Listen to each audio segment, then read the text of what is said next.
This has to do with students that are supposed to be in school, but they have been on strike for like 5 months now, and the government is not doing anything about it. Okay. So we need our voices to be heard. I mean, students.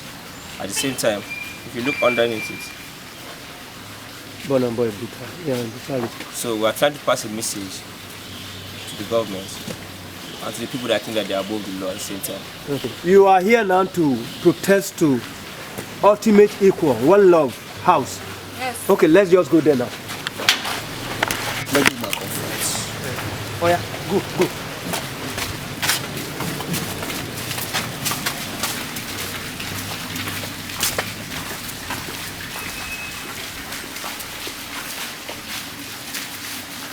Yes, you are. We are at the Ultimate Equals House to talk. And guys, it's a large protest to resolve this morning.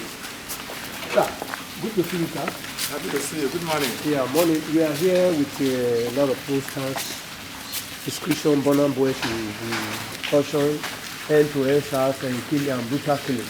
What's your take on that, sir? Well, let me first of all thank the protesters, especially when it's peaceful.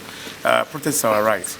I think I also have the same concern about the brutality, especially when it comes to women. Women deserve to be respected, And we are aware that Burna Boy is a star. Yes, of course, he's talented. That should be respected. That should be taken from him.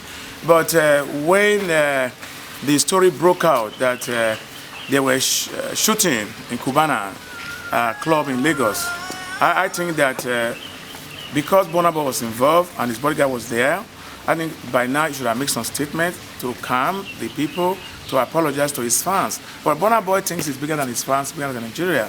And that's why these people keep protesting. And you are aware that I've written to Grammys that Burna Boy should defend his Grammy award. I've also written to Human Rights.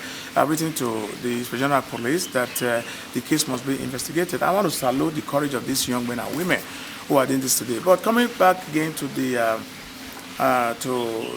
school that has been shut down for over 5 months, a lot of children are depressed. Some are even on drugs, and some of them might not even recover back. And the president spoke about it about a few days ago when he was in Daura, trying to blame the lecturers and the ASU people. I think that's it's a very irresponsible statement coming out from number one citizens.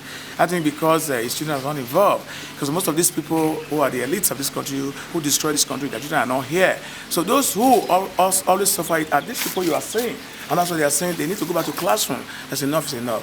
And the idea of the police brutality, I think the police have not yet learned their lesson. I think I said that categorically when I was arrested, thrown into a Black Maria in Lekki Toge. I think it's a disservice to us because human rights are right. Nobody can give us a right.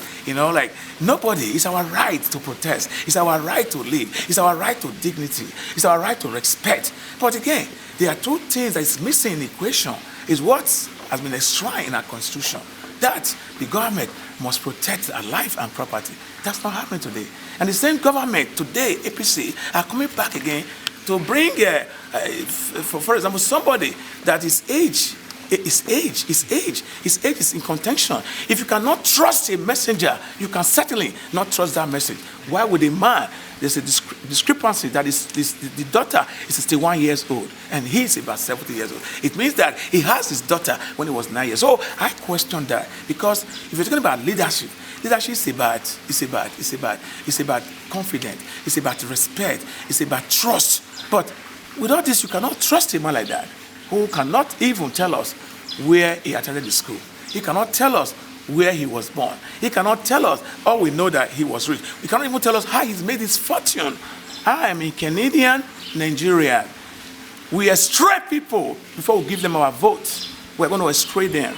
All right? And then you talk about a man like Tony Butu who doesn't live in Nigeria.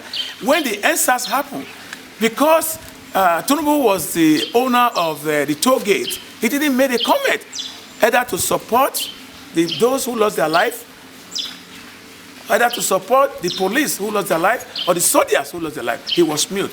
We cannot be all the time politically correct. I want to be politically incorrect by speaking truth to power. I'm sure that you also know that Abubakar was there with Obasanjo. They invested over 16 billion in electricity. We don't have electricity. So now I ask you a question again. What does people like Abubakar have to campaign with? Compared to you, there's the chairman of Mikeno Generator that we can never have light in our life. God forbid. We must have light when light shine. Because God created us to have light. Even created us to have water to drink. So we are not going to vote for those two people.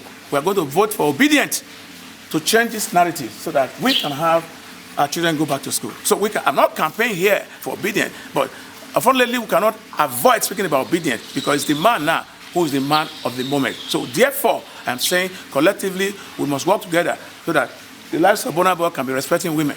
The old people can give some chance for the younger ones to come because they've always told you that the future belongs to the younger generation, but it hasn't been like that. So we cannot miss this. If you don't have your PVC card, go and take it. It's now or never. And thank you all for coming. Thank you.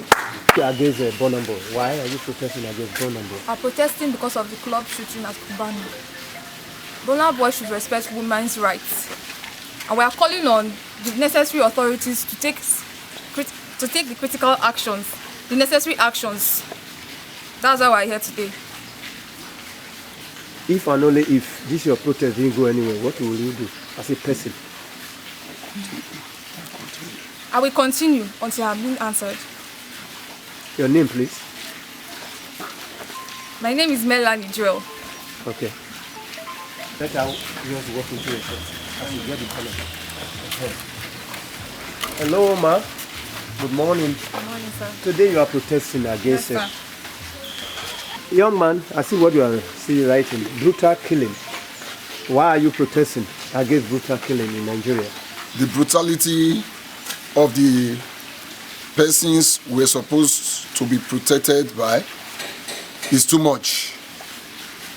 Just recently, in Owo, there was massacre.